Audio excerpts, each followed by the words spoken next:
शिव का नमो त्रियोग समाहिके।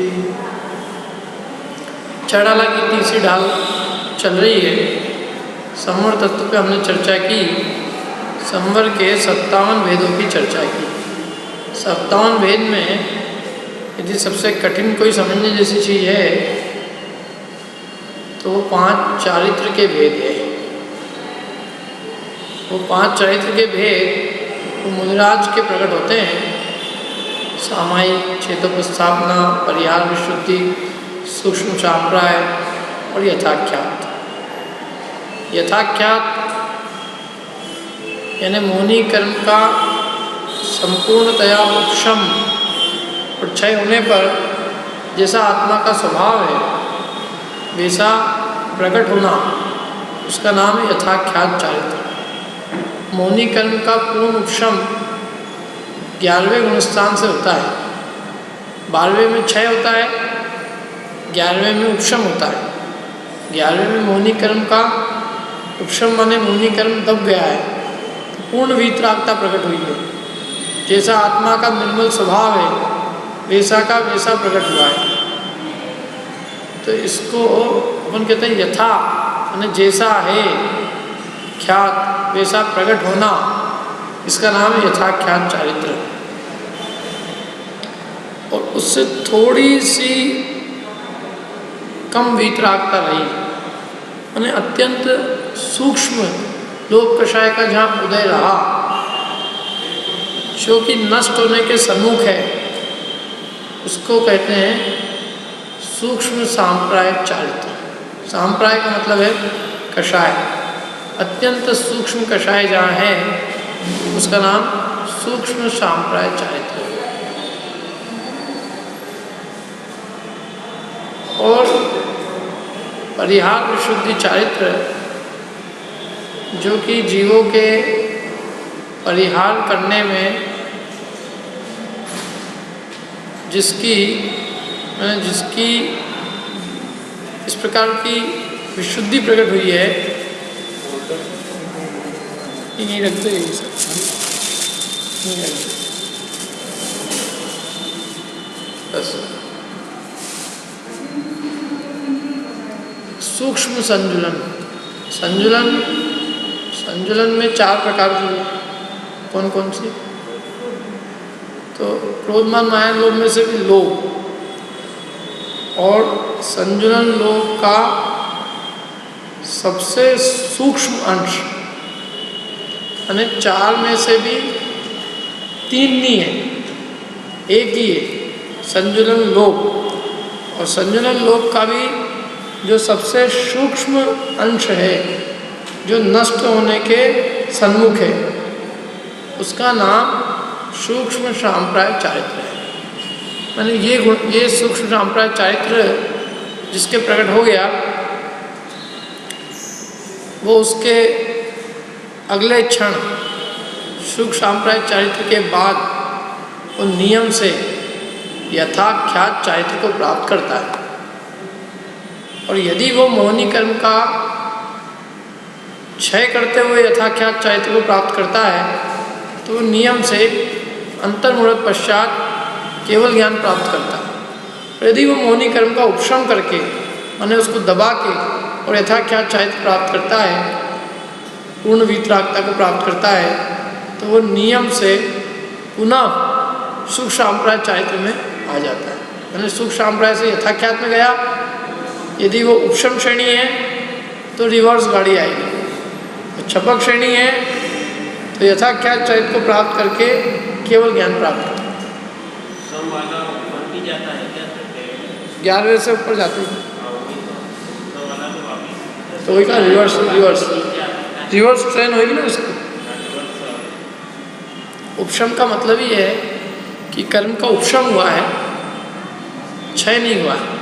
और उपशम थोड़े काल तक होता है, तो जितने काल तक कर्म का उपशम रहा उतने काल तक निर्मलता रही, वीतरागता रही। और वो काल बीत गया तो पुनः सूक्ष्म लोक कषाय का उदय आया, तो पुनः नीचे आ। जिस क्रम से चढ़ते हैं उसी क्रम से उतरते हैं।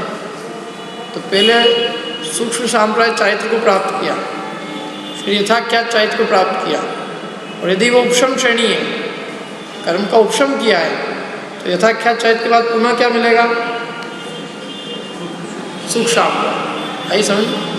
सामायिक छेदोपस्थापना चारित्र, पश्चात सूक्ष्म सांप्राय और पश्चात यथाख्यात। और यदि वो उपशम श्रेणी है तो वो पुनः रिवर्स होगी, माने यथाख्यात से फिर सूक्ष्म सांप्राय और सूक्ष्म सांप्राय से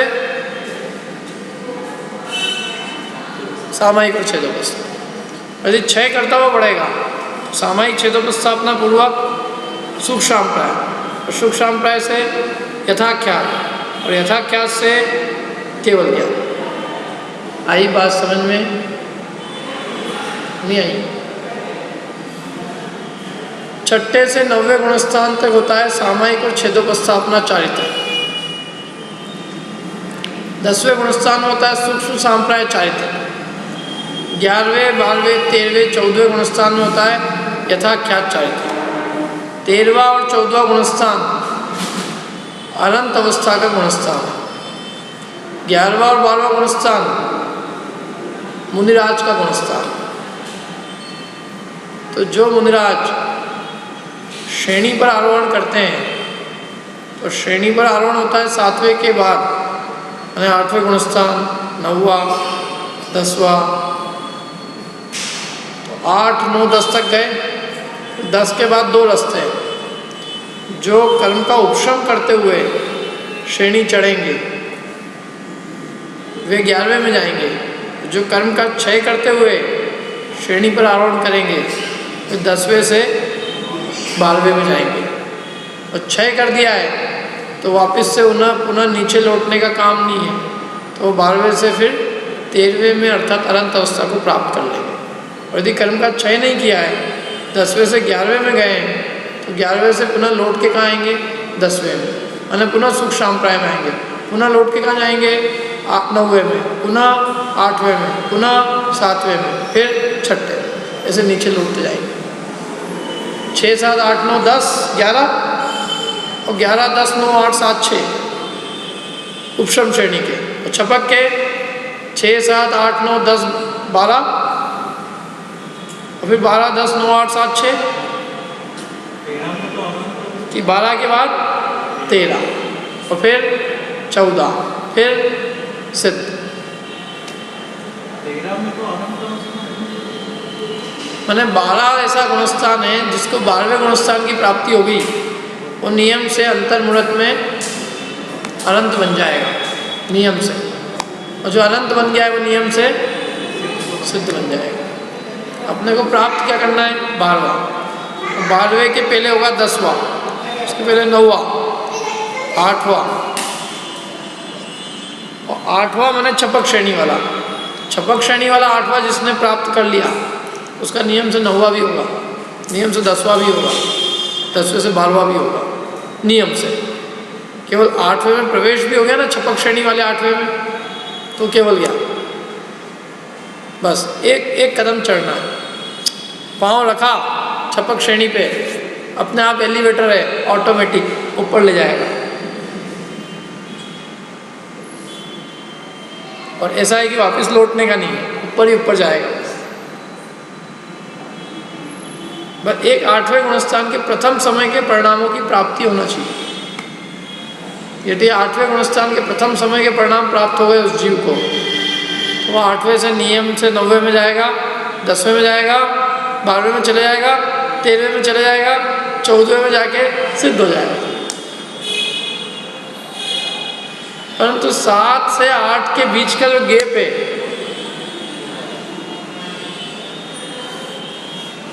वो है थोड़ा सा, वो नहीं होता, वो गैप फिलअप नहीं होता। 7 से 8 तक की प्राप्ति नहीं होती। इस पंचम काल में 7 तक जा सकते हैं, 8वें पे कोई नहीं जा सकता। नहीं तो 8वें से चले जाए, 8वें, 9वें, 10वें, 12वें, और फिर कह रहे ये कहाँ आ गए हैं, ये केवल ज्ञान हो जाएगा।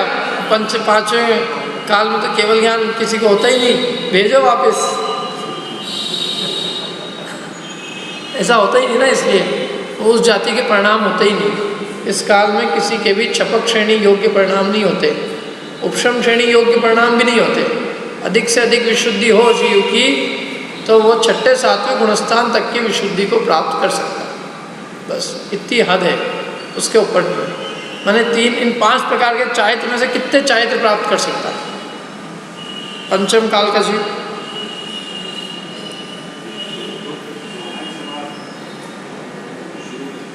है सामायिक छेदोपस्थापना और पर्याय विशुद्धि। पर्याय विशुद्धि कर सकता है? क्या परिभाषा होती थी पर्याय विशुद्धि? 30 वर्ष तक सुखी रहकर, दीक्षा लेकर, और किसके पाद मूल में? केवली तीर्थंकर है यहाँ पे, है साक्षात तीर्थंकर के पाद नहीं। तो इस काल में पर्याय विशुद्धि चारित्र भी नहीं हो सकता। केवल 2 हो सकते हैं, सामायिक और छेदोपस्थाप। 3 प्रकार के चारित्र भी नहीं होते।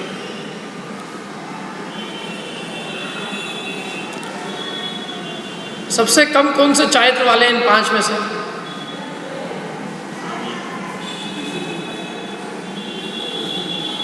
बताओ, सबसे कम कौन से मिलेंगे?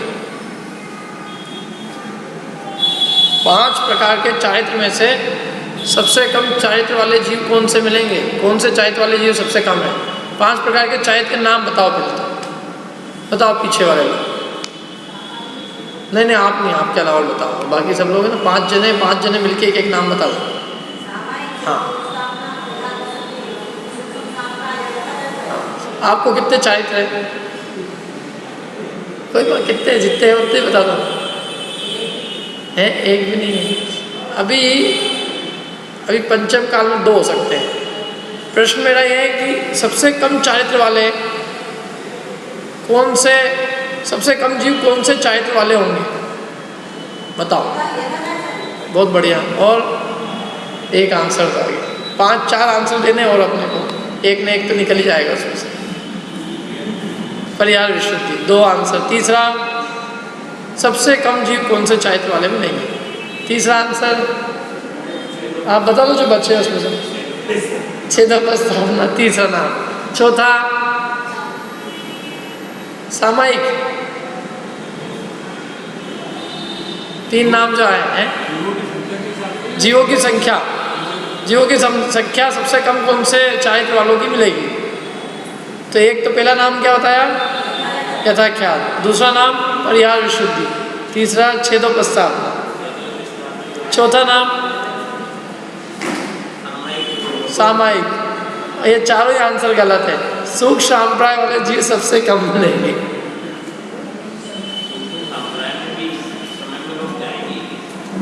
तो इस समय की बात नहीं कर रहे हैं। इस समय में तो पर्याय विशुद्धि में भी नहीं जाएंगे, यथाख्यात भी नहीं जाएंगे। 2 ही हुए। नहीं, 5वें काल की नहीं बात की। सबसे कम जीव कौन से चारित्र वाले मिलेंगे? इस काल में तो 2 ही है। वो तो इस काल के अंदर प्रश्न आ गया था तो अपन ने बात की थी। वो तो 5 चारित्र में से सबसे कम चारित्र वाले जीव कौन से मिलेंगे? सूक्ष्म सांप्राय। यथाख्यात वाले उससे ज़्यादा क्यों मिलेंगे?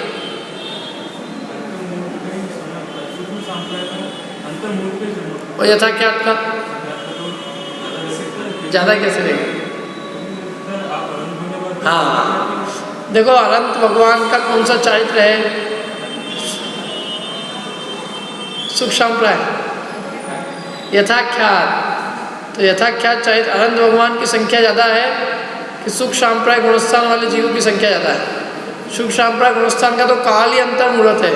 अंतर्मुहूर्त रहने के बाद वो जीव उस गुणस्थान से दूसरे गुणस्थान में चले जाएगा, तो उसमें जीव सबसे कम मिलेंगे। ज़्यादा से ज़्यादा उसमें मिलेंगे तो 3 कम 900, ज़्यादा से ज़्यादा, और कम से कम 0, कोई भी नहीं हो उसमें। हमेशा उसमें मिलेंगे क्या? ये अच्छा ये बताओ, इन 5 चारित्र वालों में से कौन कौन से चारित्र वाले जीव हमेशा मिलेंगे? सामायिक चारित्र वाले। और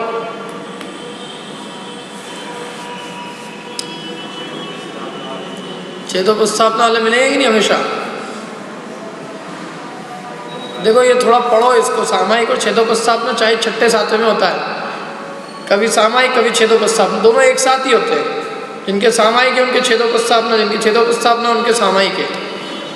क्योंकि सामायिक माने सातवें गुणस्थान की प्राप्ति एक प्रकार से, और छेद होना माने छठे में आना और पुनः सातवें में आना, तो छठे पूर्वक सातवें में आना, तो वो एक तरह से जो सातवें वाला है वही सामायिक भी और छेदोपस्थापना भी, इसलिए छठे सातवें गुणस्थान में दोनों ही चारित्र है, सामायिक छेदोपस्थापना। तो वो हमेशा मिलेंगे कि नहीं छठे सातवें वाले जीव? छठे सातवें गुणस्थान में जीव हमेशा पाए जाएंगे कि नहीं? किसी भी जगह हो, क्षेत्र से कोई मतलब नहीं है, किसी काल में किसी क्षेत्र में। हम तो ये पूछ रहे हैं छठे ऐसा कभी होगा कि पूरी दुनिया में छठे सातवें गुणस्थान वाला कोई जीव नहीं मिले? ऐसा हो सकता है एक समय के लिए? कभी अंतर हो सकता है उसका? कभी ऐसा हो सकता है पूरे 3 लोक में कोई मुनिराज नहीं मिले, अनंत नहीं मिले? ये हो सकता है पूरी दुनिया में अनंत नहीं मिले? तो यथाख्यात भी हमेशा मिलेगा, सामायिक छेदोपस्थापना भी हमेशा मिलेगा। बच्चे कौन कौन से? परिहार, विशुद्धि और सूक्ष्म सांप्राय। सूक्ष्म सांप्राय हमेशा मिलेगा। तो हर अंतर्मुहूर्त में जीव केवल ज्ञान प्राप्त करते रहेंगे, फटाफट भीड़ लग जाएगी, केवल ज्ञानी होगी, नहीं मिलेगा हमेशा। यदि हर समय में मिलेगा तो वो तो नियम से 12वें में जाएगा या 10वें 11वें में, 12वें से आके 13वें में जाएगा, तो केवल ज्ञान प्राप्त करेगा। तो कितने हो जाएंगे? 6 महीने 8 समय में 608 जीव प्राप्त करते हैं, तो ये उसका नियम का उल्लंघन हो जाएगा। इसलिए सूक्ष्म सांप्राय वाले जीव हमेशा नहीं मिलते, उसका काल अंतर मुहूर्त है। 6 महीने 8 समय में 608 जीव छपक श्रेणी चढ़ते हैं, तो 608 जीव सूक्ष्म सांप्राय गुणस्थान को प्राप्त करेंगे, इसलिए उतने ही जीव मिलेंगे। तो 608 समय ले लो, 6 महीने 8 समय में 608 समय के अलावा बाकी समय तो गुणस्थान में जीव नहीं मिलेंगे। परिहार विशुद्धि वाले, परिहार विशुद्धि चारित्र किसको कहते हैं? ऐसा चारित्र प्रकट होना जिसके निमित्त से जीवों की हिंसा न हो, मैंने अनेक प्रकार से विहार करे तो भी उनके निमित्त से जीवों की हिंसा नहीं होती। जीवों के परिहार पूर्वक, मैंने जीवों की हिंसा का परिहार रूप जो चारित्र है उसका नाम परिहार विशुद्धि चारित्र है, जिसमें जीवों की हिंसा नहीं होती। तो अनेक कोष विहार करे, कहीं भी विहार करे, जीवों के मध्य विहार करता हुआ भी वो जीव मुनिराज हिंसा के दोष से लिप्त नहीं होते। क्यों? क्योंकि उनके निमित्त से जीवों की हिंसा नहीं होती, वो विशुद्धि प्रकट होती है। और उसकी सब शर्तें हैं, 30 वर्ष तक सुखी रहकर, 8 वर्ष तक केवली के पादमूल में रहकर, 9वें प्रत्याख्यान नामक पर, सबसे पहले एक पॉइंट छोड़ दिया, 30 वर्ष तक सुखी रहकर, दीक्षा लेकर, केवली के पादमूल में 9 वर्ष तक, 8 वर्ष तक प्रत्याख्यान नामक 9वें पूर्व का अध्ययन करता है, उसके चारित्र प्रकट होता है। 30 वर्ष तक सुखी रहना चाहिए, खान पान आदि से अच्छे बढ़िया, राजा का पुत्र हो, मंत्री का पुत्र हो, सामान्य जीव नहीं, उनके चारित्र होता है। तो इसमें मिलेंगे कि नहीं हमेशा जीव? ये बताओ, ये कौन से गुणस्थानवर्ती जीवों को होता है?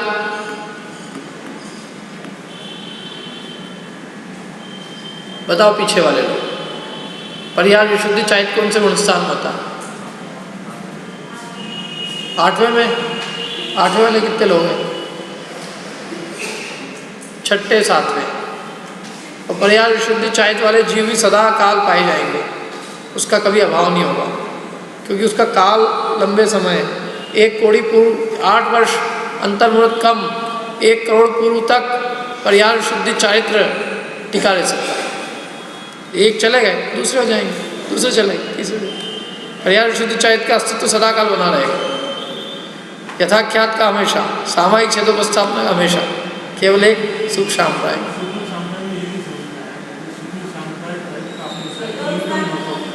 तीन कम, हाँ 3 कम 900 नहीं, उसमें उपशम वाले भी है। उपशम वाले 1 कम 300 उपशम वाले हैं और 2 कम 600 छपक वाले। 2 कम 600, 2 कम 600, वो उपशम वालों भी जुड़ गए ना उसमें से, छपक वाले तो उतने कम। और क्या पूछा? कल बताई थी, बताएंगे, चलो कौन बताएगा? 2 प्रकार से बताई थी। हाँ, व्रतों में दोष लगने पर पुनः प्रायश्चित विधि से व्रतों में स्थापित होना, अतः भेदपूर्वक जो 5 पापों का त्याग है, भी छेदोपस्ताप तत्वार्थ सूत्र देना पड़ेगी आप लोगों को, थोड़ा सा उससे और अच्छा क्लियर हो जाएगा। तो 5 प्रकार के चाहे तो संवर के भेद है, काय के भेद है? संवर के, सामायिक, छेदोपस्थापना, पर्याय विशुद्धि, सुख सांप्राय और यथाख्या।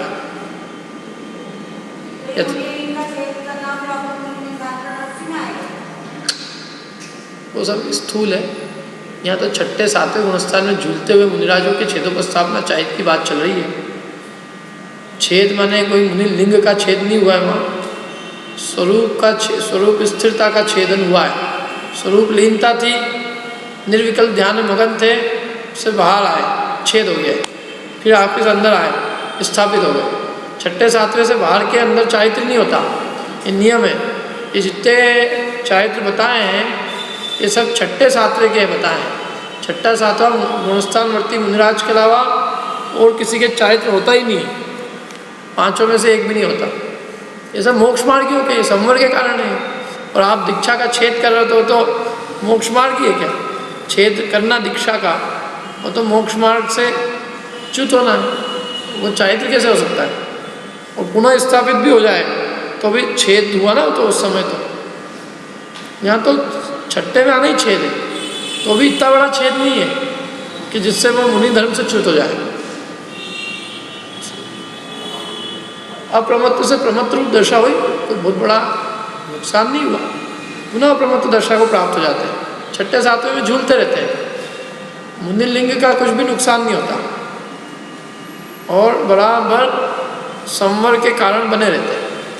संवर मतलब उनकी निरंतर संवर उनके चलता रहता है। हाँ, 6ठे 7वें गुणस्थान के नीचे आए तो फिर संवर नहीं होगा। संवर की शर्त है, जितनी चीज़ें गिनाई है ये सब मुनिराज की विवक्षा से गिनाई है। गुप्ति, समिति, धर्म, अनुप्रेक्षा, परिचय, चारित्र, ये 57 के 57 भेद ये मुनिराज की अपेक्षा से है। संवर मुख्यतया मुनिराज को होता है, इसलिए उन्हीं की विवक्षा से 57 भेद गिना है। और मुनिराज में भी कौन से मुनिराज? मैंने जो 6ठे 7वें गुणस्थान में झूल रहे हैं मुनिराज, प्रमत्त दशा में हर अंतर मुहूर्त में आ रहे हैं, ऐसे मुनिराजों के संवर होता है। और ये संवर उनके किन किन कारणों से होता है?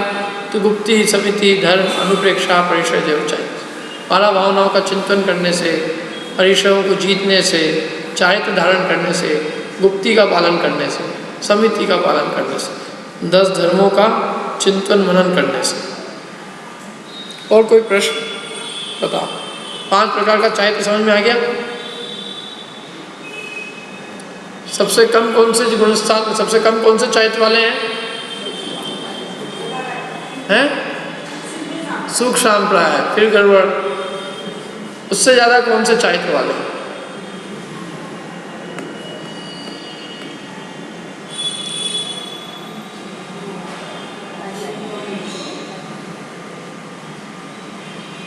उससे कम कौन से चारित्र वाले हैं? बता दो कोई से भी, 4 बचे हैं, नाम बताना एक कोई सा। प्रश्न समझ में आता है? मेरा नहीं आ रहा है। सुख सांप्राय गुणस्थान वाले, मतलब सुख सांप्राय चारित्र वाले जीव सबसे कम है, उससे अधिक जीव कौन से होंगे?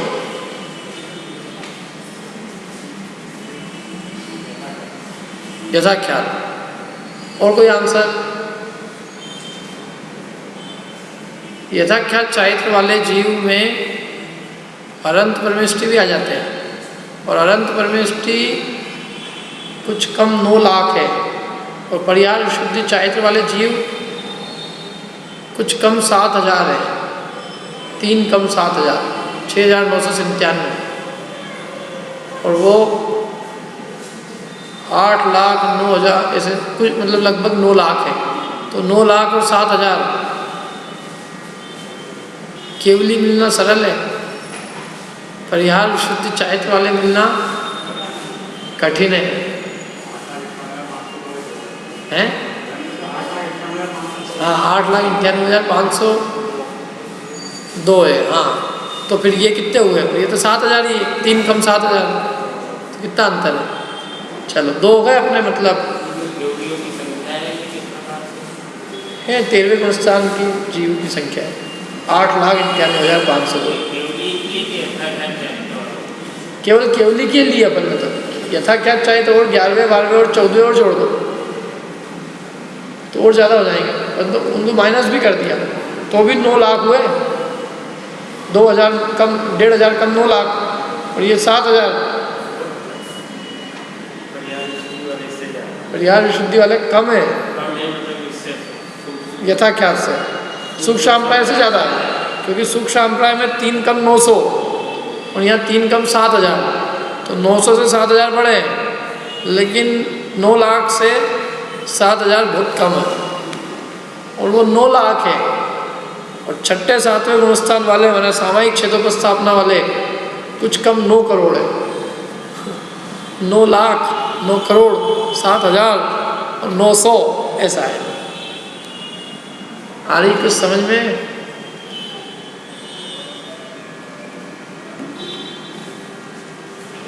सामायिक और छेदोपस्थापना की संख्या सबसे ज़्यादा है, कुछ कम 9 करोड़। 9 लाख माइनस कर देंगे 9 करोड़ में से, 7,000 भी, 7,000 तो कहीं है ही उसमें, है ही सही ना, 7,000 तो आएंगे उसमें, ऐसा।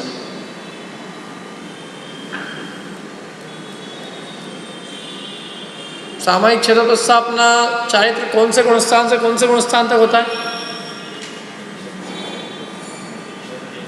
6 से 9, सुख शाम्प्राय 10, यथाख्या 11 से 14, परिहार विशुद्धि 6-7। ठीक है, ये पांचों चारित्र कहाँ से प्रारंभ होते हैं, कौन से गुणस्थान से? छठे 7वें से। मैंने मुनिराज के अलावा और किसी को चारित्र, मुनिराज में भी छठे 7वें गुणस्थान वर्ती हो, 3 कषाय चौकड़ी का जिनके अभाव, भावलिंगी संत हो, उनके चारित्र प्रकट होते हैं, और किसी के नहीं। और अभी भी सामायिक क्षेत्रोपस्थापना चारित्र इस काल में भी प्रकट हो सकता है। ठीक है, और कोई प्रश्न भैया? क्योंकि इसमें जितना सोचोगे और क्लियर होएगा। ये अपने पहले पढ़े नहीं, ये एकदम नई चीज़ है। ये 5 प्रकार के चारित्र, गुप्ती फिर भी पढ़ी है, समिति पढ़ी है, 10 धर्म पढ़े हैं, 12 भावना पढ़ी है, परिचय जय भी थोड़ा बहुत पढ़ा है, चारित्र भी नहीं पढ़ रखा। देना है जिनवाणी 1 मिनट तत्वार से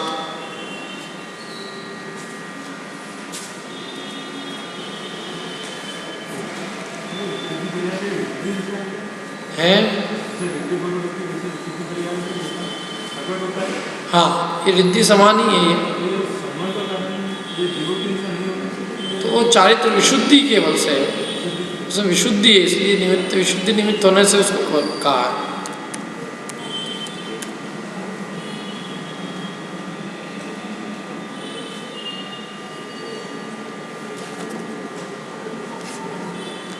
परिश्रय की भी बहुत लंबी विस्तार से चर्चा है वैसे इसमें।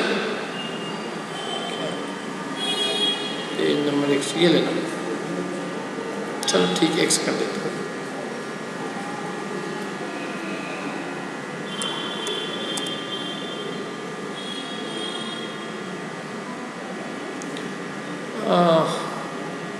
परिश्रय जो 22 प्रकार के, देखो सुन लो वो नाम उनके जरा, पेज नंबर 192, 192 है क्या?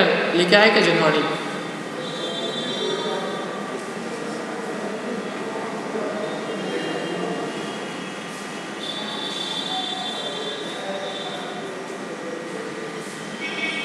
ये ले, दे देना किसी।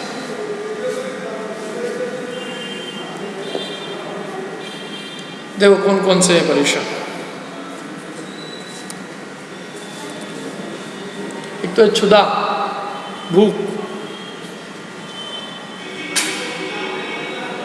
प्यास,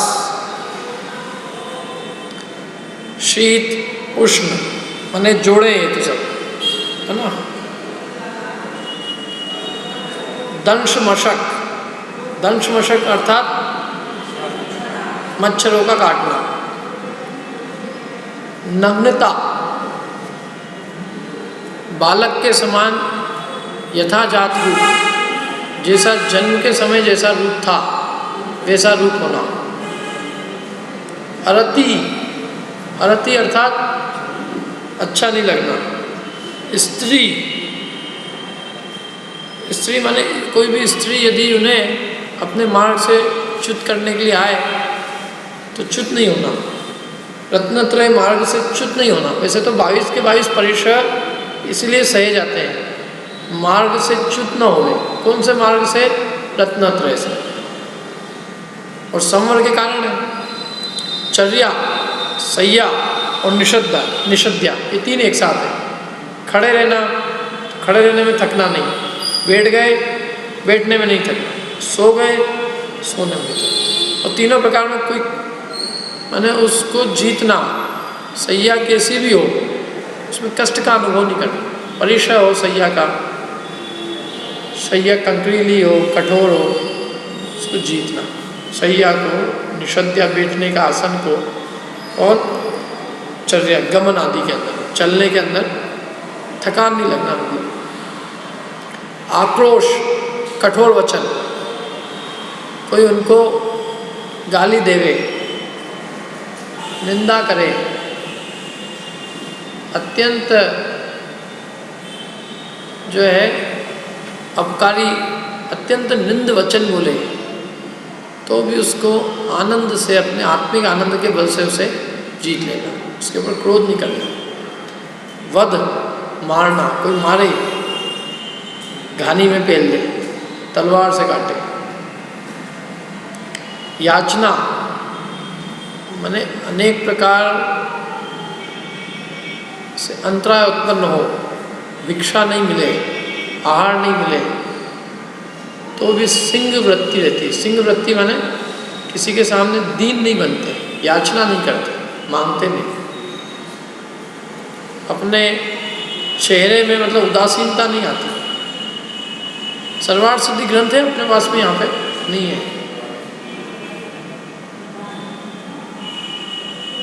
ताले में बंद होगा तो ताला होगा ना, चाबी है तो खोल के दे दो एक, यदि हो तो।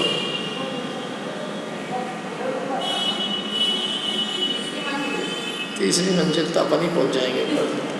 चलो, याचना माने मांगना, तो वो उसमें बहुत अच्छे शब्द लिखे हुए हैं वास्तव में कि मुनिराज की वृत्ति जो है, मतलब मुनिराज का चेहरा दीन नहीं होता, उनके चेहरे में किसी प्रकार ग्लानता का भाव नहीं होता। ग्लानता उन्हें मलिनता हो, ऐसा। ये बहुत बढ़िया वर्णन है, यदि आ जाए तो देख मिनट इसमें देखता हूँ कभी रखा हो तो। बहुत ही एकदम सर्वार्थ सिद्धि ग्रंथ है, पर वो हो भी जाएगा।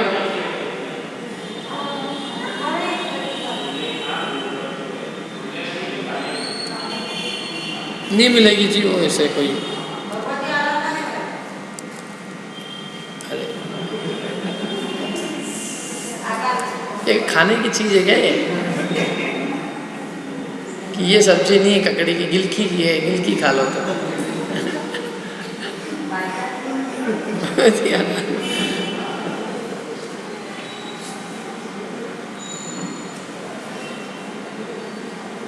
मेरे को मिल गई, खैर चल है मेरे पास, चिंता मत कर। हाँ,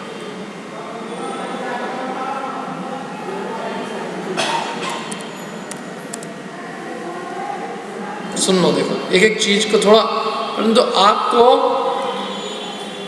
मेरे साथ जो है थोड़ा सा मतलब मेरे साथ सहयोग करना पड़ेगा कि इधर उधर उपयोग मत ले जाना, क्योंकि शब्द थोड़े कठिन है, उपयोग की एकाग्रता रखना। देखो, और ज़्यादा अपन उसको वो नहीं करेंगे क्योंकि उसमें समझाने के समान। अभी कौन सा था अपना? याचना। पहले याचना कर लेते हैं अपन। देखो कितना एक से एक शब्द एकदम।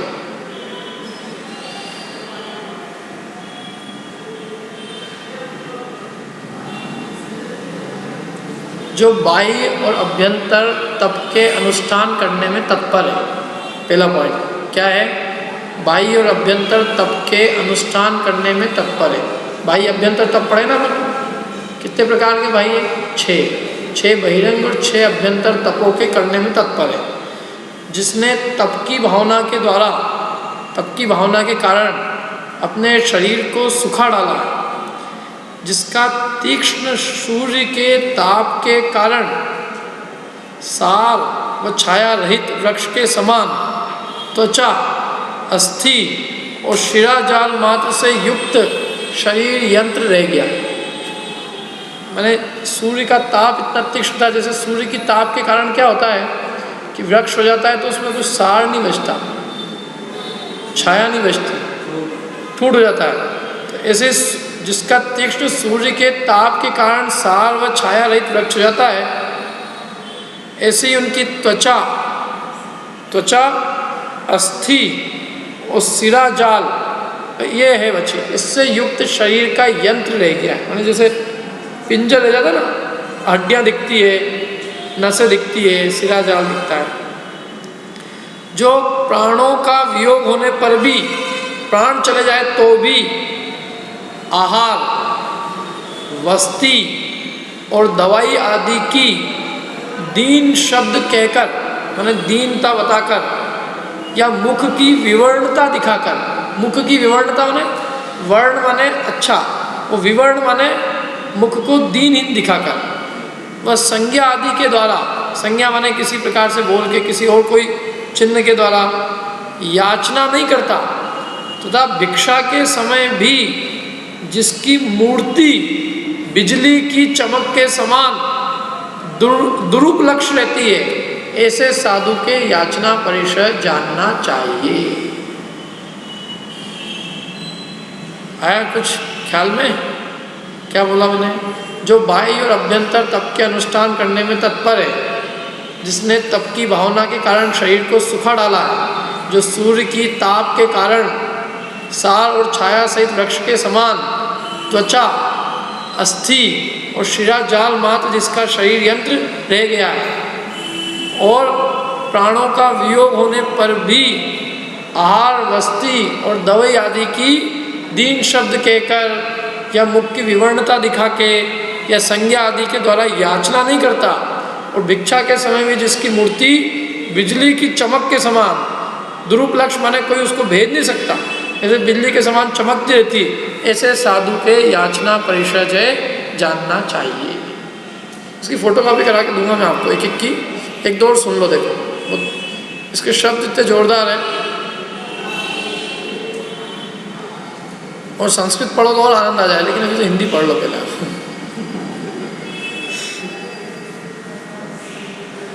सबसे पहला क्षुधा परिषद। जो भिक्षु निर्दोष आहार का शोधन करता है, काय का शोधन करता है, मतलब निर्दोष आहार, फिर भी उसको शोधता है, देखता है, इसमें कोई दोष तो नहीं है। जो भिक्षा के नहीं मिलने पर या अल्प मात्रा में मिलने पर क्षुधा वेदना को नहीं प्राप्त होता, माने भूख की वेदना को नहीं प्राप्त होता, दुख को प्राप्त नहीं होता कि अरे भूख लग रही है, भूख याद आए, आहार नहीं मिला है तो निरंतर भूख ही भूख में विकल्प जाए, नहीं। अकाल में या आदेश में जिसे भिक्षा लेने की इच्छा नहीं होती, अकाल में और आदेश में, मैंने जो काल योग्य नहीं है और जो देश योग्य नहीं है, उसमें भिक्षा लेने की इच्छा नहीं होती। आवश्यकों की हानि को जो थोड़ा भी सहन नहीं करता, आवश्यक कौन से?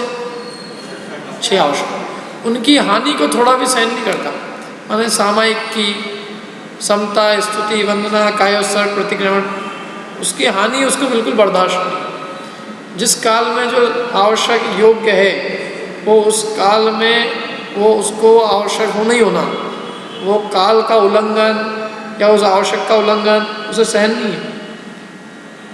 क्या वो उसको बर्दाश्त नहीं है कि ये मतलब मेरे जो यथा योग्य जो समय है उस पर वो आवश्यक न हो, मैंने बराबर आवश्यक करने में तत्पर है। जो सामायिक का काल है उस समय बिल्कुल सामायिक करने में तत्पर है। सामायिक के काल में और कोई काम करने का जिसको रस नहीं है, रस तो छोड़ो, मैंने वो सामायिक की हानि को थोड़ा सा भी सहन नहीं करता।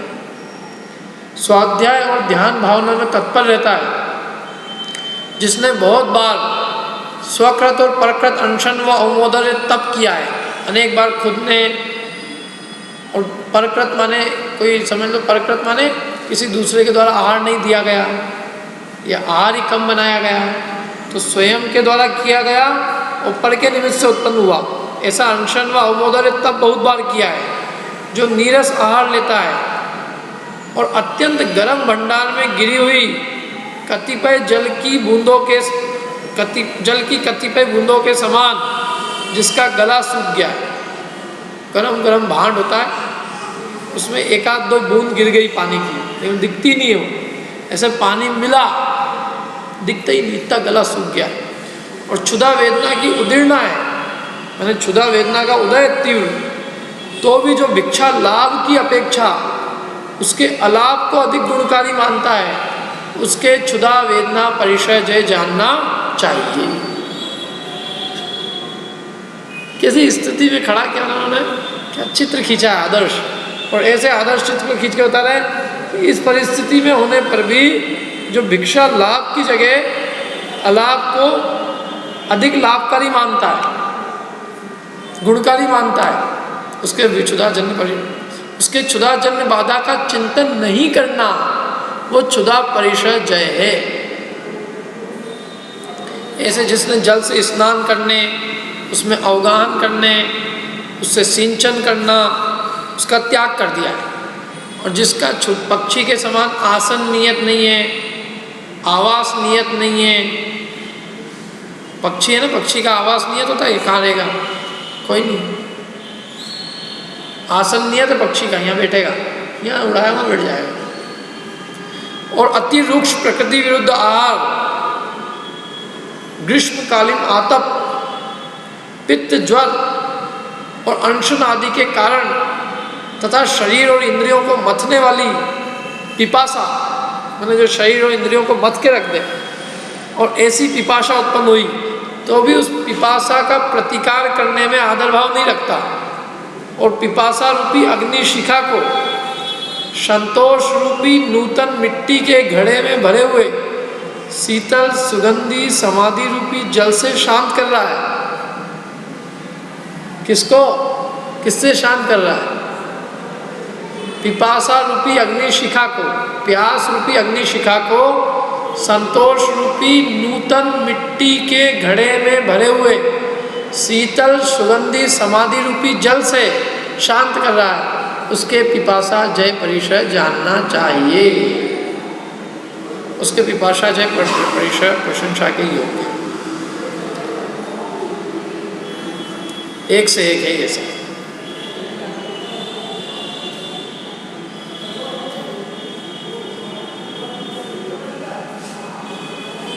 बालक के स्वरूप के समान जो निष्कलंक जात रूप को धारण करने रूप है। बालक का स्वरूप कैसा होता है? नंग, निष्कलंक। बालक में कलंक नहीं होता, विकार नहीं होता, कोई भी उसको गोद में ले और विकारों की उत्पत्ति का कारण नहीं होता। तो बालक के स्वरूप के समान जो निष्कलंक जात रूप को धारण करने रूप है, जिसका याचना करने से प्राप्त होना अशक्य है, माने वो रूप किसी को याचना से नहीं मिलता। ये तो ये नग्नता का है, ये नग्नता परिचय है। जो याचना करने से प्राप्त होना अशक्य, जो याचना, रक्षा करना और दीक्षा आदि दोषों से रहित, हिंसा आदि दोषों से रहित है। तीन चीज़ों से रहित बताया, याचना, रक्षा करना और हिंसा। मैंने वस्त्र नहीं है जिनके पास, तो किसकी याचना करें? अब याचना करने के लिए क्या है? भाई वस्त्र चाहिए होंगे तो याचना करनी पड़ेगी, उसकी रक्षा भी करनी पड़ेगी, उसको धोना भी पड़ेगा। नहीं धोएंगे तो गंदगी में कीड़े आ जाएंगे। खूब गंदा रखो कपड़ा, कीड़े लगते जाएंगे, पसीने से कीड़े हो जाएंगे। अधिक दिनों तक जीवोत्पत्ति होती ना, हिंसा का कारण है। तो वस्त्र पहनना हिंसा कारण, याचना का कारण है, रक्षा का कारण है। तो जो याचना, रक्षा करना और हिंसा आदि दोषों से रहित है, जो निष्परिग्रह रूप होने से निर्वाण प्राप्ति का एक अनन्य साधन है, और जो दिन रात अखंड ब्रह्मचर्य को धारण करता है उसके निर्दोष अचेल व्रत धारण करना जानना चाहिए।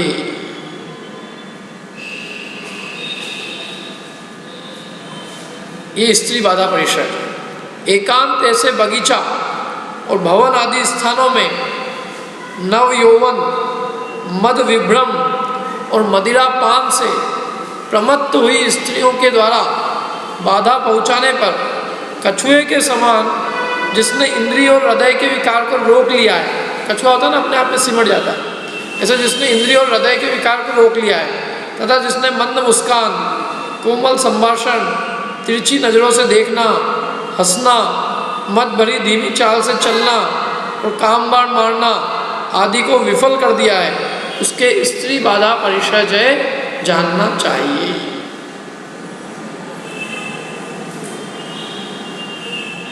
और सुनना है नहीं सुनना है, सुनना है और आगे सुनो। चर्या परिषद है, जिसने दीर्घ काल तक गुरुकुल में रहकर ब्रह्मचर्य को धारण किया है। कहाँ रहकर? जिसने बंध मोक्ष पदार्थों के स्वरूप को जान लिया है।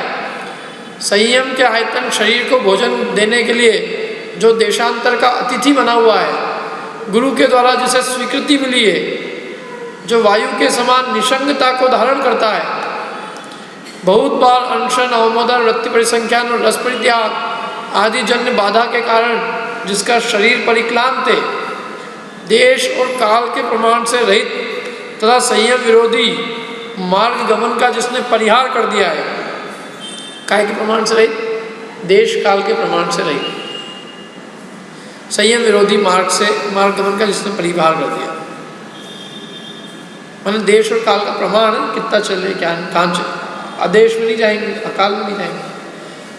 संयम विरोधी मार्ग गमन का जिस मार्ग पे चलने से संयम का नाश होता हो, संयम विरोधी मार्ग गमन का जिसने परिहार कर दिया है, जिसने खड़ाऊ आदि का त्याग कर दिया है। खड़ाऊ होती है मुनिराज की, अन्य मतावलंबी साधु पहनते हैं लकड़ी की, अपने नहीं होते। जिसने खड़ाऊ आदि का त्याग कर दिया है, तीक्ष्ण कंकड़ और कांटे आदि के बिंदने से चरणों में खेत के उत्पन्न होने पर भी पहले योग्य यान और वाहन आदि से गमन करने का जो स्मरण नहीं करता। पहले हाथियों पे चढ़ के जाते थे, कभी हाथियों से उतरे नहीं, सवारी से उतरे कभी नहीं, पैदल कभी जमीन पे चले नहीं, सूर्य की किरणें देखी नहीं। इतना कोमल और आनंददायक जीवन जिया और अब उसको याद नहीं करते कि पहले तो हम कैसे थे, अब कैसे हो गए। मैंने जो सुबह सुबह अच्छे मधुर ध्वनि के यंत्रों से जिनकी नींद खुलती हो और अब वो अंधेरी रात में सूर्य नहीं, शेर और चिता के खूंखार शब्दों को सुनते हुए आत्म ध्यान करते हैं।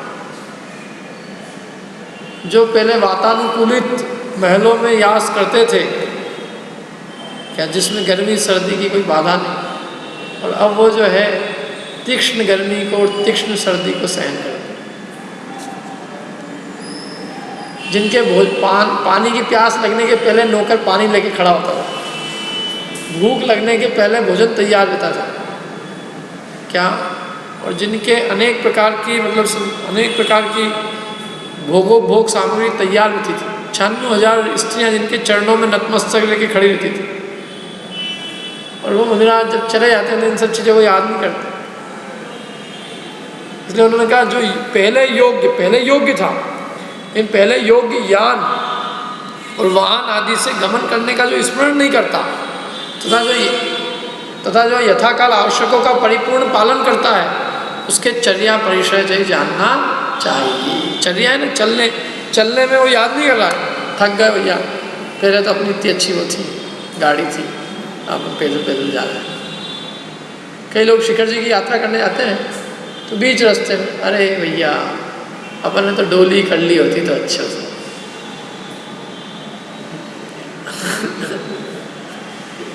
अब तुम किस भाव से आए ऊपर तक, और अब क्या भाव करके क्या कर रहे हो? अब मिलना तो है नहीं डोली, तो बार बार ऐसा चिंतन करके पाप क्यों बांधना? क्या तो जो चीज़ होनी नहीं है अब तो तुम एकांत से निराकुलता से अपना काम करो, अपनी यात्रा करो। लेकिन वो क्या है, जो जिसके आराम की आदत होती है वो धर्म में एक कदम आगे नहीं बढ़ सकता अनलेस कि बहुत वैराग्य उसको उत्पन्न हो जाए, और तीव्र वैराग्यवंत हो, महापुरुषार्थी हो, क्या संसार से भोगों से अत्यंत अरुचि और उद्वेग उत्पन्न हुआ हो, और धर्म में पूरी तरह से रुचि हो गई। तो ऐसे जीव तो इस काल में पैदा ही नहीं होते, क्या सुकुमार जैसे कि जिन्होंने कुछ नहीं देखा हो और मुनिराज का एक बार उपदेश सुना तो उन्होंने कहा हम तो जा रहे हैं। जा क्या रहे बताया भी नहीं, तो रस्सी से फांद के नीचे से उतर गए।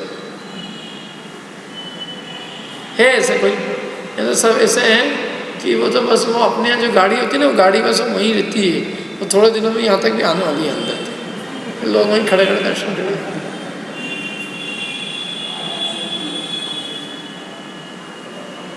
चप्पल जूते वहाँ तक तो ही गए, पहले घर में ही रहते थे, घर से यहाँ तक आ गए।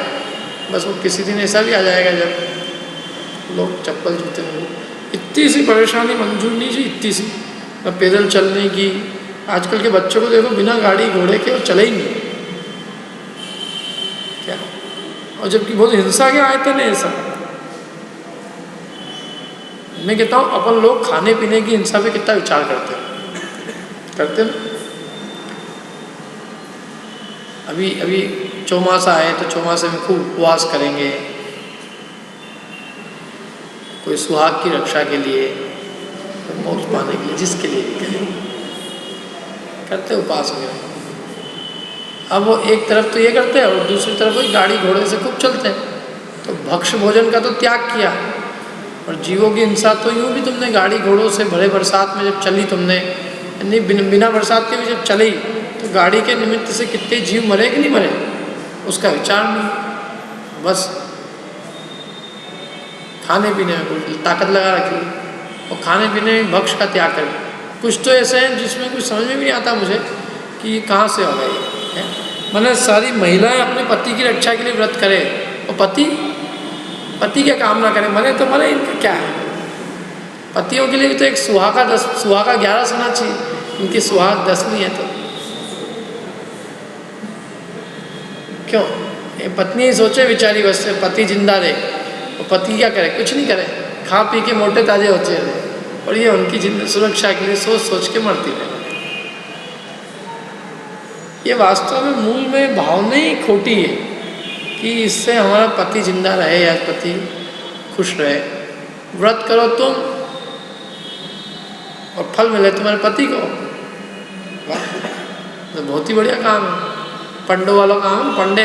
एक पंडे को पकड़ा कि जा तू मंदिर में पूजा कर आना, तेरी दक्षिणा भी देंगे अच्छे से, तू पूजा कर आना, जो सामग्री चाहिए वो भी ले जा, डबल ले जा, हम नहीं आ सकते, पूजा तू कर, हमारे लिए तू पुण्य का अर्जन करना, तू करेगा और हम तेरे को पैसे दिए, हमने करवाई है, तो हमको पुण्य बंद हो जाएगा। तेरे पुण्य बंद होगा, कुछ नहीं होने वाला। जैसे जो करेगा उसको उसका लाभ मिलेगा। तुम भोजन करते हो, पति पास में बैठा हो, तुम खुद कर रहे हो, उसका पेट भर जाएगा क्या? तो परिणाम जो तुम करोगे उस परिणामों से तुम्हारा भला होगा कि आयु उसकी बढ़ जाएगी। तो जो भी करते हैं, खैर लोगों की सोच है अपनी अपनी।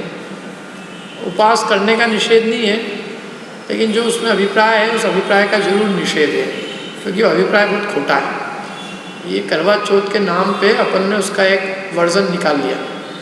कंपटीशन होती ना, तो उन्होंने ये निकाला तो अपन ने ये निकाल दिया उसका वर्जन। तुम करवा चौथ करो तो हमने सुहाग 10वीं, लो बताओ। तुम भी पति के लिए लाल कपड़े पहनती हो तो हम भी लाल पहनेंगे आज।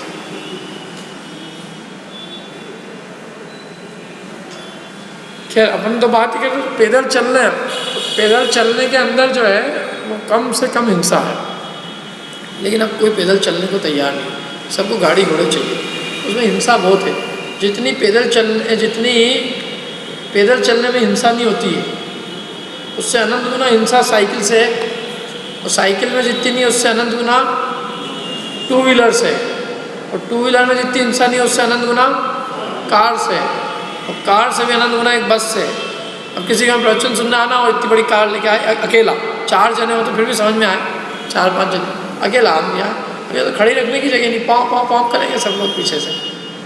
मतलब इस देश में सड़कें तो है ही नहीं, तो दिखाना है अपने को, क्या करें, गाड़ी भी लेके आए। तो भाई अकेले नहीं, 4-5 जने हो गए तो समझ में आए कि हाँ 4 जने के लिए लेके आए तो 2 गाड़ी आती तो उसकी जगह गाड़ी आ गई। लेकिन जहाँ स्वयं अकेला आदमी कहीं जा रहा है 4-4 पहियों के वाहन ले लेके, बोले काहे के लिए आए, क्यों लेके आए, कि आज उपवास है ना तो पैदल चलना मुश्किल पड़ता, तो हमने कहा क्यों ना गाड़ी से भगवान के दर्शन कर रहे हैं। ये सब गलत पद्धति है। जब तक अपने पाँव में सामर्थ्य हो चलने की तब तक अपन उपवास करो, यदि अपने पाँव में सामर्थ्य नहीं रही तब वो उपवास क्या होएगा। क्या अपने पाँव में, हाथ पाँव से पूरे धर्म साधन होना चाहिए, खड़े खड़े पूजा करो आराम से, मंदिर में पैदल चल सको, सब काम कर सको। नई शक्ति है, बिस्तर पे आ गए तो अब सारा धर्म ध्यान तो छूट गया, अब उपवास करने से क्या सिद्धि होगी। फिर जो भी है, मतलब राई जितनी हिंसा यदि पैदल चलने में है तो सुमेरु पर्वत जितनी हिंसा ये गाड़ी घोड़ों की है। इसलिए विचार करना सब बातों का। और आगे देखो, ये तो बैठने, ये चलने का हो गया, थोड़ा बैठने का भी सुन लो। जिनमें पहले रहने का अभ्यास नहीं किया है, पहले प्रैक्टिस नहीं की है, ऐसे शमशान, उद्यान, शून्य घर, गिरी गुफा और गौवर, गौवर माने कोट, वृक्ष की कोटर होती है या गुहा होती है ना, आदि में जो निवास करता है। कहाँ निवास करता है, कौन कौन सी जगह बताई, शमशान, उद्यान, शून्य घर, गिरी गुफा और गुवर आदि में जो निवास करता है, और इनमें पहले रहने का अभ्यास नहीं किया। आदित्य के प्रकाश और स्वयं इंद्रिय ज्ञान से परीक्षित प्रदेश में जिस नियम क्रिया की है, माने सूर्य का प्रकाश जहाँ आता है और अपने इंद्रिय और ज्ञान से परीक्षित प्रदेश है, देखा हुआ है, कोई जीव जंतु नहीं है, उसमें जिसने नियम क्रियाएं की है, जो नियत काल निषद्या लगाकर बैठता है। नियत काल माने एक निश्चित समय तक मैं इस स्थान से उठूंगा नहीं। सिंह और व्याघ्र आदि की नाना प्रकार की भीषण ध्वनि के सुनने से जिसे किसी प्रकार का भय नहीं होता। सिंह चिल्ला रहे हैं, व्याघ्र चिल्ला रहा है, भालू चिल्ला रहा है, सांप अजगर फूंफार कर रहा है, कोई भय नहीं होता। 4 प्रकार के उपसर्ग को सहन करने से जो मोक्ष मार्ग से च्युत नहीं हुआ है, तथा वीरासन और उत्कटा आदि आसन के लगाने से जिसका शरीर चलायमान नहीं हुआ है, उसके निषद्याकृत माने बैठने रूप बाधा का सहन करना, वो निषद्या परिचय जय निश्चित होता है।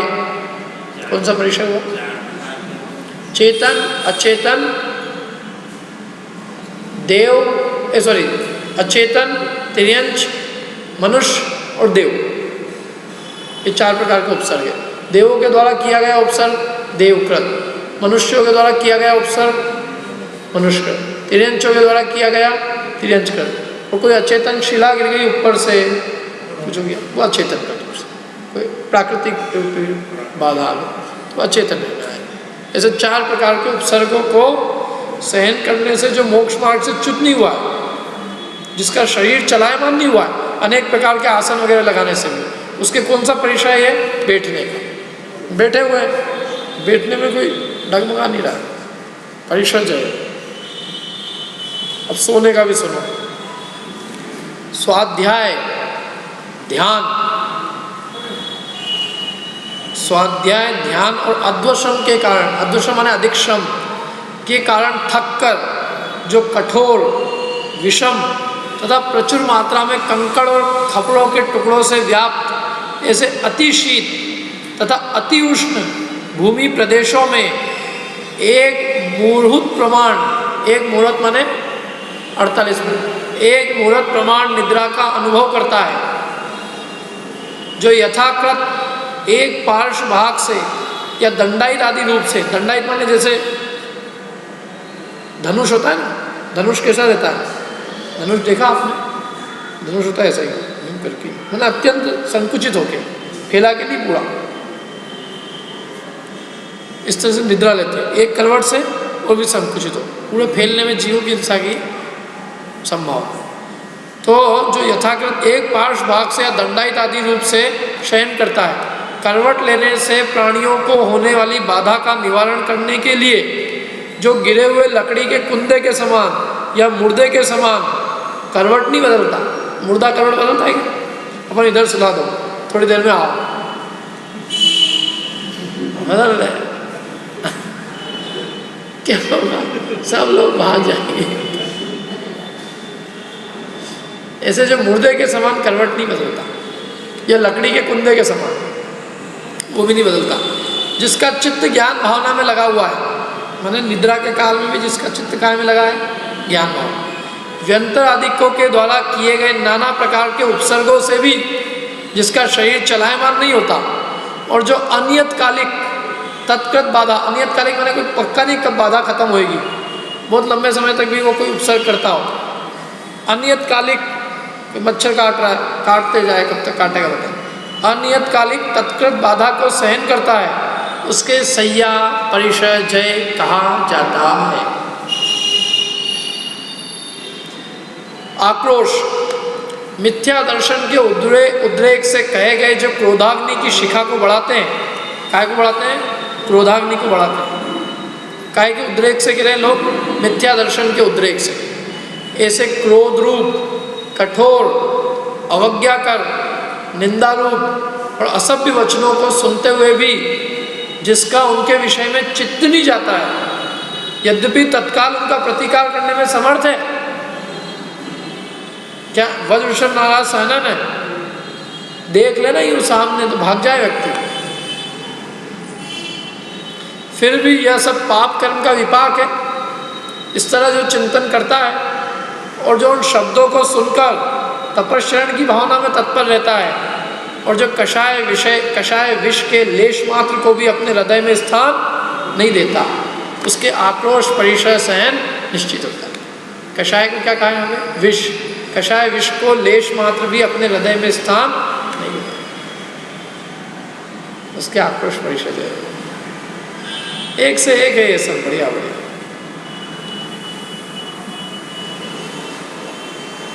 वध परिशय जय भी सुन लो, देखो हम कर ही रहे थे। तीक्ष्ण तलवार, मूसर और मुदगर आदि अस्त्रों के द्वारा ताड़न और पीड़न आदि से जिसका शरीर तोड़ा मोड़ा जा रहा है, तथापि मारने वालों पर जो लेश मात्र भी मन में विकार नहीं लाता, यह मेरे पहले किए गए दुष्कर्म का फल है। ये बेचारे क्या कर सकते हैं? ये शरीर जल के बुदबुदे के समान विषम स्वभाव है, दुख के कारण को ही अतिशय बाधा पहुँचाते हैं। ये शरीर क्या है? दुख का कारण, तो दुख के कारण को ये बाधा पहुँचाते हैं। मेरे सम्यक दर्शन, सम्यक ज्ञान या सम्यक चैत को तो कोई नष्ट नहीं कर सकता। इस प्रकार जो भावना भाते हैं, इस प्रकार जो विचार करते हैं, वह वसूला से छील ले और चंदन से लेप कर दे, या कोई वसूला से छील दे, उन दोनों में समदर्शी होता है, इसलिए उसके वध परिशय जय कहा जाता है। आ रही कि नहीं समझ में? आप लोगों के पास तो है नहीं किताब, इसलिए मैंने कहा थोड़ा कठिन पड़ेगा, लेकिन सुनेंगे तो समझ में आ सकता है।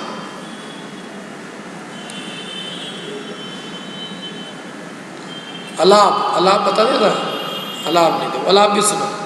वायु के समान निशंग होने से जो अनेक देशों में विचरण करता है। कैसा है वायु के समान निशंग? वायु फटाक से चली जाती है, जैसे जहाँ विहार करना चलेगा, कोई साथ में तो कुछ चीज़ है नहीं कि उसका विचार करना हो, जाए कि नहीं जाए, कैसे जाए, क्या। जिसने दिन में एक काल के भोजन को स्वीकार किया है, जो मौन रहता है या भाषा समिति का पालन करता है, एक बार अपने शरीर को दिखलाना मात्र जिसका सिद्धांत है। कितनी बार दिखलाना? एक बार शरीर को दिखलाया, मतलब भिक्षा लेने के लिए एक बार शरीर को दिखलाना मात्र जिसका सिद्धांत। पानी पूट ही जिसका पात्र है, बहुत दिनों तक या बहुत घरों में भिक्षा के नहीं प्राप्त होने पर भी जिसका चित्त संक्लेश से रहित है, दाता विशेष की परीक्षा करने में जो निरुत्सुक है। किसकी? दाता विशेष। ये दाता कैसा है? धनवान है कि निर्धन है? नेता है कि बिना नेता है, छोटा आदमी कि बड़ा आदमी है। दाता विशेष की परीक्षा करने में जो निरुत्सुक है तथा लाभ से भी अलाभ मेरे लिए परम तप है, इस प्रकार जो संतुष्ट है उसके अलाभ परिचय जानना चाहिए।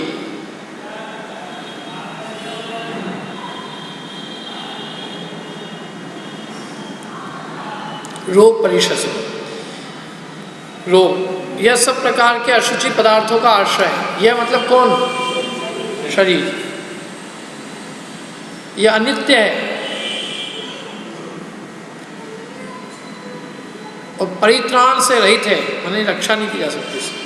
इस प्रकार इस शरीर में संकल्प रहित होने से जो विगत संस्कार शरीर का संस्कार नहीं करते, गुण रूपी रत्नों के पात्र के संचय, वर्धन, संरक्षण और संधारण का कारण होने से जिसने शरीर की स्थिति विधान को भले प्रकार स्वीकार किया है, माने गुण रूपी रत्नों का पात्र है, इसलिए उसने गुण रूपी रत्नों के पात्र के संचय, माने गुण रूपी रत्न है वो इसमें बढ़ते हैं, रहते हैं, टिकते हैं, इसलिए जिसने शरीर की स्थिति विधान को स्वीकार किया वे शरीर रहे। लेकिन धुर को ओंगल लगाने के समान या व्रण पर लेप करने के समान जो बहुत उपकार वाले आहार को स्वीकार करता है, वो विरुद्ध आहार पान के सेवन रूप विषमता से जिसके विकार आदि वात आदि विकार रोग उत्पन्न हुए। क्या है? मैंने विरुद्ध आहार पान दिया किसी ने तो क्या उत्पन्न हो गया? अनेक प्रकार के रोग उत्पन्न हो गए। एक साथ सैकड़ों व्याधियों का प्रकोप होने पर भी जो उसके अधीन नहीं हुआ है तथा तपो विशेष से जल औषधि, मल औषधि, यह औषधि इनकी आदि की प्राप्ति आदि अनेक रिद्धियों का संबंध होने पर भी शरीर से निष्प्रह होने के कारण जो उनके प्रतिकार की अपेक्षा नहीं करता, उसके रोग परिचय जय जानना चाहिए। समझ में आई क्या बात करें? मैंने ऐसी रिद्धि है, कौन सी रिद्धि है? जल औषधि, मुंह का थूक लगाएंगे, खत्म बीमारी। मुंह का थूक, स्वयं के शरीर का पसीना, खत्म। लेकिन नहीं,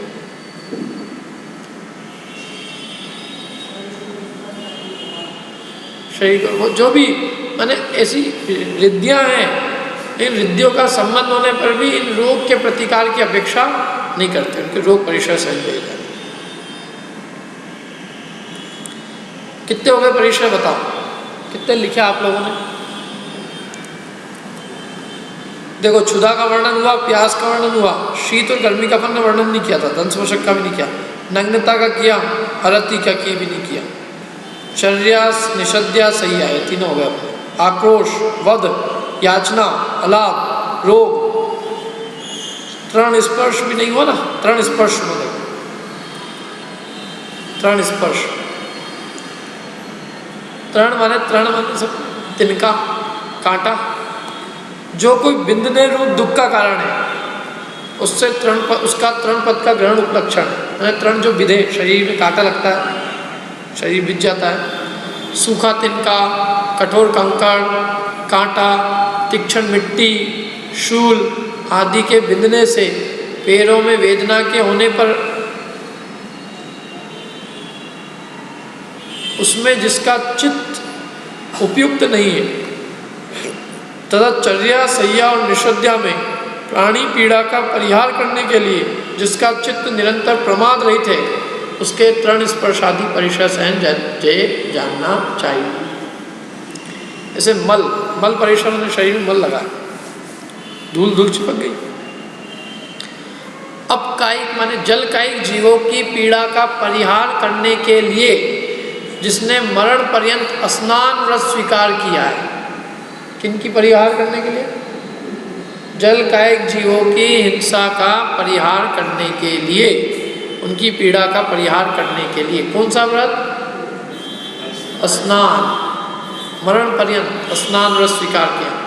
तीक्ष्ण सूर्य की किरणों के ताप से उत्पन्न हुए पसीना में जिसके पवन के द्वारा लाया गया धूलि संचय चिपक गया है, सिद्ध, खाज और दाद के होने से, खुजली के होने पर भी जो खुजलाने, मर्दन करने और दूसरे पदार्थ से घिसने रूप क्रिया से रहित है, स्वगत मल का उपचय और सम्यक चायत रूपी विमल जल के प्रक्षालन द्वारा जो कर्म मल पंक को दूर करने के लिए निरंतर उद्यतमती है, उसके मल पीड़ा, मल जो है मल परिचय से जानना चाहिए। काय का मल दूर कर रहे हो? कर्म कलंक का। कर्म मल पंक को दूर करने के लिए निरंतर उद्यमती है, इस मल को नहीं।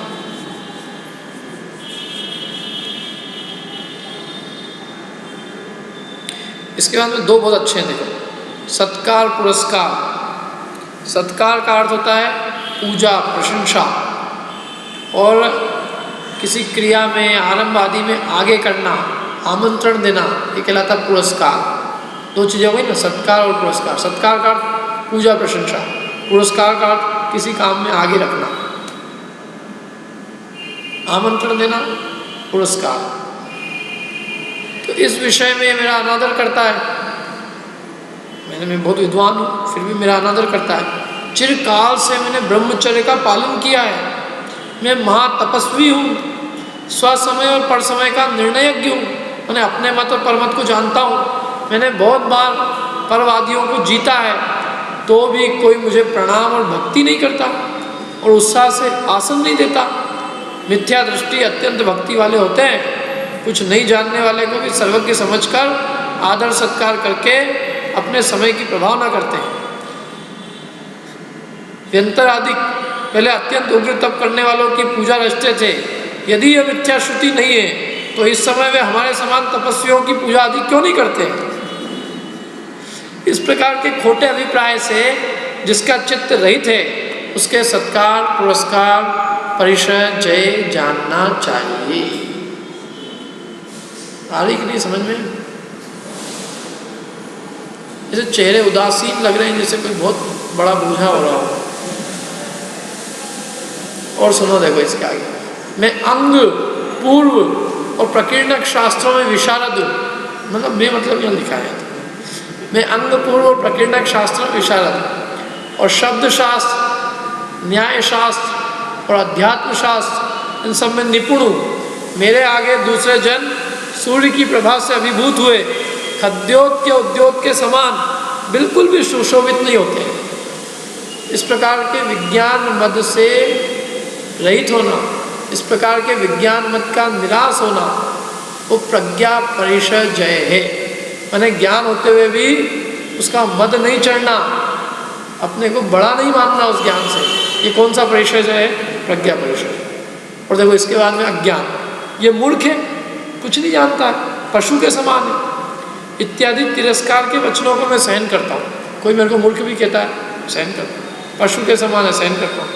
मैंने परम तपश्चर्य तप का अनुष्ठान किया है, मेरा चित्त निरंतर अप्रमत्त रहता है, तो भी अब तक मेरे ज्ञान का अतिशय उत्पन्न नहीं हुआ, अवधि ज्ञान नहीं हुआ, मन पर ज्ञान नहीं हुआ, रिद्धियाँ नहीं हुई। इस प्रकार का जो विचार नहीं करता, उसके अज्ञान परिचय जय जानना चाहिए। और लास्ट और सुन लो, अदर्शन परिचय। परम वैराग्य की भावना से मेरा हृदय शुद्ध है, मैंने समस्त पदार्थों के रहस्य को जान लिया है, मैं अरहंत, आयतन, साधु और धर्म का उपासक हूँ, मैं चिरकाल से दीक्षित हूँ, तो भी मेरा विज्ञान अतिशय नहीं उत्पन्न हुआ है। मैंने महा उपवास, महीने महीने भर का उपवास मतलब आदि का अनुष्ठान करने वालों के, मैंने महोपवास आदि का अनुष्ठान करने वालों के प्रातिहार्य विशेष उत्पन्न हुए, ये प्रलाप मात्र है। मतलब जो जिनवाणी में आता है, किसी ने महा उपवास किए तो उसके प्रातिहार्य हो गए, तो कह रहे हैं सब कहने की बात है, ये प्रवज्जा अनर्थक है। ये जो दीक्षा ले ली है मैंने, ये अनर्थक है। व्रतों का पालन करना निरर्थक है, इत्यादि बातों का दर्शन विशुद्धि के योग से, मैंने सम्यक की विशुद्धि के योग से मन में नहीं विचार करने वाले के अदर्शन परिचय जय जानना चाहिए। मैंने श्रद्धा विचलित नहीं होती, मैंने इतना सब किया है, मैंने चिरकाल से दीक्षित हूँ, समस्त पदार्थों के रहस्य को जान लिया है, परम वैराग्य की भावना से मेरा हृदय शुद्ध है, मेरे ये नहीं हुआ, मेरे ये नहीं हुआ, तो ये सब निरर्थक है, व्रतों का पालन करना निरर्थक है। सब लोग को क्या है, देखो यदि ये इन परीक्षाओं से घबरा जाए तो क्षण भर में अपने चिरकाल के प्रवज्ञा को, दीक्षा को छोड़ दें। घबरा, क्योंकि ऐसे प्रसंग तो बनते ही नहीं। कोई बालक हुआ, उसने उसको अपशब्द कह दिए, कोई रास्ते में अन्य मतावलंबी हुआ, उसने उसकी निंदा कर दी, कुछ कह दिया, तो ऐसे ही है वैसे ही है। तो वो तो ये सब परीक्षा जो है सहन करने में कुशल हो, भले ही तत्वज्ञान कितना ही हो, लेकिन परीक्षा सहन करने में कुशल नहीं हो तो वो उसमें मुनि धारण करने की सामर्थ्य। ठीक है, तो ये और पढ़ना, पेज नंबर बताता हूँ मैं, आप लोग घर जाके पढ़ना इसको। 336 के पहले 332 से ये लगभग 301 से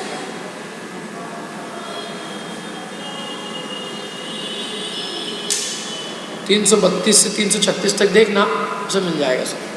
किसमें? सर्वार्थ सिद्धि ग्रंथ। सब लोग घर जाके देख के आए अभी की चर्चा। जिनवाणी स्तुति का